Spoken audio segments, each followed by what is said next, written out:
Okay, in order to develop those questions, you have to move away from the computer. This is the part where you have to stop and think, not just not just as a typical response, just start searching in Google.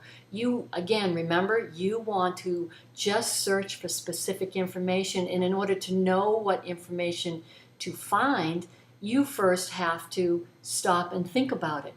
And help that is very useful in generating some questions, and that's what we're going to do. We're going to brainstorm a lot of questions about our topic so that we can get curious. We don't even know what questions we're going to actually focus on. We just want to start thinking about our topics. And the best way to do that is to move away from the computer and start brainstorming questions about your topics.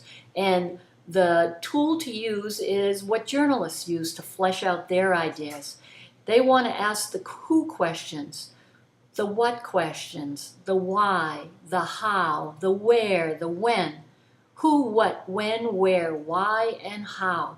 And so you want to take those stems, those question stems, who, and you want to apply those to your concepts.